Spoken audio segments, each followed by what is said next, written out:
Meanwhile, President Trump arrived in Belgium this morning for the next leg of his international trip. The president met with Belgium's Prime Minister Charles Michel earlier today, where he vowed to win the fight against terrorism. Tomorrow, he will hold a series of meetings with NATO leaders and heads of the European Union. Let's bring in Rebecca Balhaus. She's a White House reporter for the Wall Street Journal, and she joins us now from Washington. Thank you so much for being with us, Rebecca. And as we look ahead to these meetings with NATO tomorrow, what are we expecting to be on the agenda? Well, I think one thing you're certainly going to see on the agenda is the terrorist attack that we saw earlier this week in Manchester, England. Trump has pointed to that attack as proof of need for tougher counterterrorism measures. And in the past, he's spoken a lot about how he wants NATO to take a stronger stance on these in general, so I think we're certainly expecting to see that issue raised. But of course, with Trump, the issue you always have is that he has this history that comes back to haunt him. So he just earlier this year referred to NATO as obsolete and has launched all kinds of criticisms against the alliance. So I think one thing we're expecting allies to be looking for at this meeting is whether Trump is going to affirm the alliance's commitment to an attack against one as an attack against all. And Rebecca, he also called Brussels a hellhole. We've seen over the past couple of days that the president, now that he is sitting in the Oval Office, has taken on a different tone than he had when he was running for office. But do we expect that some of these NATO leaders will take him to task on some of the things that he has said, or are they looking to see this as an opportunity to reset the relationship? That's a good question. I think from what we've seen, at least with his interactions with foreign leaders, is that it's really been the latter. They don't seem eager to raise these past clashes they've had. I think everyone is very eager to establish as strong a relationship as they can with the U.S. president, even if it means swallowing some of these past arguments. But I think, at least from what we've seen so far, people don't seem very eager to prolong those clashes, especially if Trump seems willing to put them behind him. Well, aside from calling on NATO members to pay their fair share, the White House has also called on many of them to take a bigger role in the fight against ISIS in Syria and Iraq. But some of these NATO nations are really pushing back. They have some reservations about increased involvement.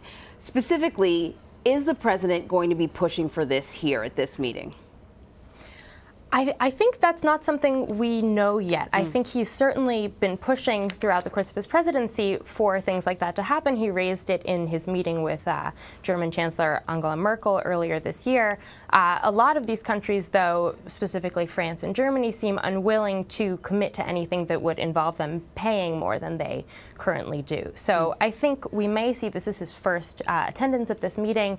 We may see this be more of an opportunity for him to meet these people face to face and maybe establish a more cordial relationship than has been established in the past.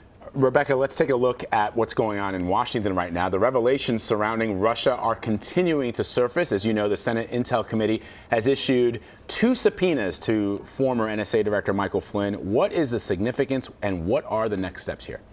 So what we saw yesterday, as you say, is that they issued 2 new subpoenas to Mike Flynn's businesses. And this comes a day after he pled the Fifth and declined to comply with a subpoena for his personal documents.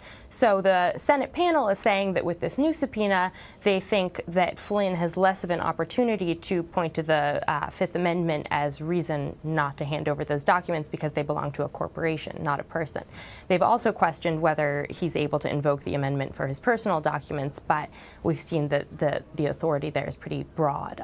So what this shows is really just an escalation of this showdown between the Senate panel and Mike Flynn, who's proving to be one of the most controversial figures in this whole probe so far.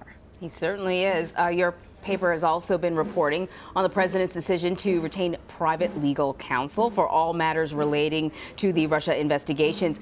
What can you tell us about that decision, and do we know anything about the lawyer he hired? Yes, we actually know quite a bit about the lawyer that he hired because they've worked together for the last 15 years. He's been described in the past as Trump's go-to lawyer for complicated legal matters. He's represented him in helping seal his divorce case files, in Trump University claims, in all kinds of cases so far. So it's not really a great surprise that he would turn to this guy for private counsel. But the reason that he has appointed him is that presidents typically appoint a private attorney when there is a chance that they may become the subject of an investigation. Because while he has a White House counsel, Don McGahn, the White House counsel is responsible for protecting the office, not the individual. So you really do need to hire an outside attorney when there's an investigation like the ongoing Russia probe that we're seeing. But it's seeming like Mark Kasowitz, the attorney that he hired, is going to be leading a team of private attorneys. I think we don't know all of the members of that team yet, but I'm sure it's going to be a very robust legal presence. Rebecca, before we let you go, I want to just get your thoughts on something that has sort of been under the radar over the last couple of hours, because there's just so much news to cover, especially with this administration and now, of course, that horrific attack in Manchester. The release of a transcript of a phone call that President Trump had with the Philippine President Rodrigo Duterte back in April, in which the President of the United States congratulated Duterte on his war on drugs, which the State Department has called an apparent governmental disregard for human rights and due process. The president saying that he was doing an unbelievable job. That's a quote, unbelievable. What are you hearing about that? What do you make of it?